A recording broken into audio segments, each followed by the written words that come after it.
আসসালামু আলাইকুম ওরহমতুল্লাহি ওবারাকাতু।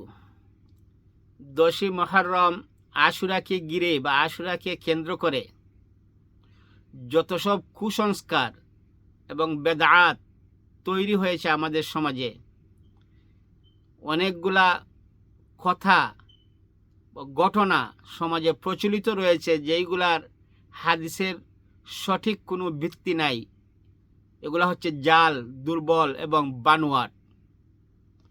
যেমন অনেক সময় বলা হয় যে আল্লাহ রাব্বুল আলামিন এই 10ই মুহররম আশুরার দিনে আসমান, জমিন, পাহাড়, পর্বত, চন্দ্র, সূর্য, নদী, নালা সব কিছু সৃষ্টি করেছেন। বলা হয় আল্লাহ রাব্বুল আলামিন ওই দিন আদম এবং হাওয়া আলাইহিস সালামকে সৃষ্টি করেছেন।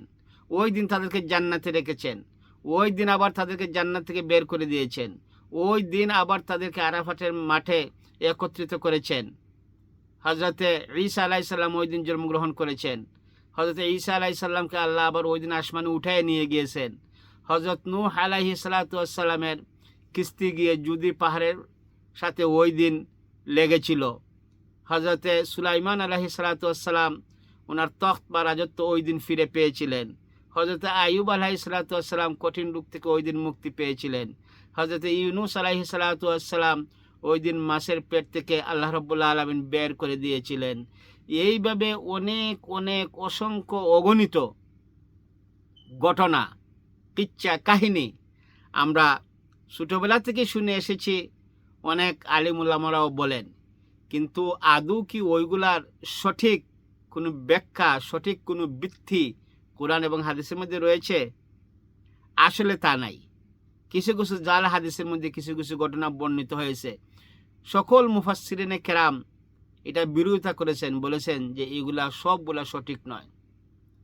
সঠিক এবং সহিহ হাদিস দ্বারা 10ই মুহররম দুইটা ঘটনার সঠিক রেওয়ায়াত পাওয়া যায়।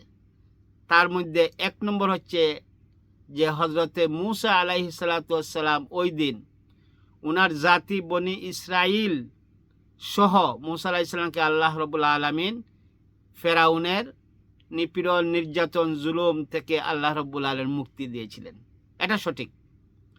2 নম্বর একটা সঠিক বিষয় হচ্ছে যে ওই দিনই 10ই মুহররম ফেরাউন এবং তার দল বলকে আল্লাহ রাব্বুল আলামিন নদীর মধ্যে পানিতে ডুবিয়ে মৃত্যু দিয়েছিলেন। এটাও সঠিক। আর ওই দিন 10ই মুহররম আমলের দিক দিয়ে সহিহ হাদিসের মধ্যে আল্লাহ রাসূল সাল্লাল্লাহু আলাইহি ওয়াসাল্লাম বর্ণনা করেছেন যে রমাদান মাসের ফরজ রোজার পরে নফল রোজার মধ্যে শ্রেষ্ঠ রোজা হচ্ছে আশুরার রোজা। সুতরাং রোজা রেখে এই আমলটা করা যায়। কিন্তু আরও অনেক কুসংস্কার আছে, বেদাত আছে। অনেকে বলে এই 10 তারিখ পর্যন্ত প্রতিটা রোজা রাখলে একটা রোজা করে 30টা নেকি পাওয়া যায়। আরও কুসংস্কার আছে, এই মুহররম মাসে কোনো বিয়ে শাদী দিলে এই বিয়ে শাদীর মধ্যে জ্বালা, যন্ত্রণা, বিচ্ছেদ, কষ্ট এইগুলো চলে আসে। সুতরাং মুহররমের মাসে বা মুহররমের 10 তারিখের ভিতরে বিয়ে শাদী দেওয়া যাবে না। আরও কুসংস্কার রয়েছে যে 10ই মুহররম বা 10ই মুহররমে যেদিন আসবে ওই দিন পরিবারের জন্য ভালো ভালো খাবার আয়োজন করতে হবে, ব্যবস্থা করতে হবে। এগুলো সম্পূর্ণ ভিত্তিহীন এবং জাল।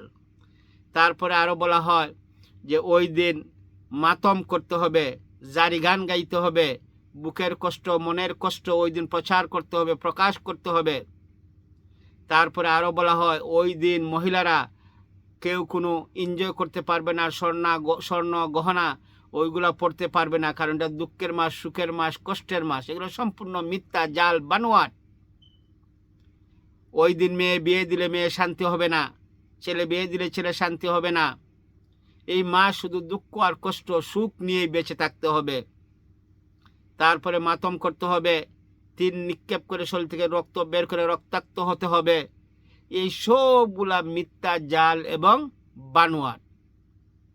আর কিছু ঘটনাবলী যেগুলা বর্ণনা করা হয় এগুলা হাদিসের মধ্যে রয়েছে, বাট জাল এবং দঈফ হাদিসের মধ্যে মুফাসসিরিনে কেরাম এগুলাকে এলাও করেন না, বলেছেন এগুলা দুর্বল, এগুলার উপর কোনো আমল করা যাবে না।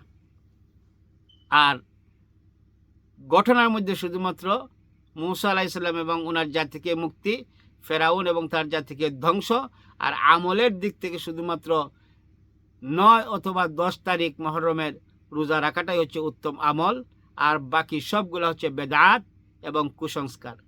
আল্লাহ রাব্বুল আলামিন আমাদেরকে বুঝে শুনে মুহররমের আমল করার তৌফিক দান করুন। ওমা তৌফিকি ইল্লা বিল্লাহ। আসসালামু আলাইকুম ওয়া রাহমাতুল্লাহি ওয়া বারাকাতুহু। আল্লাহু আ'লামু বিসওয়াব।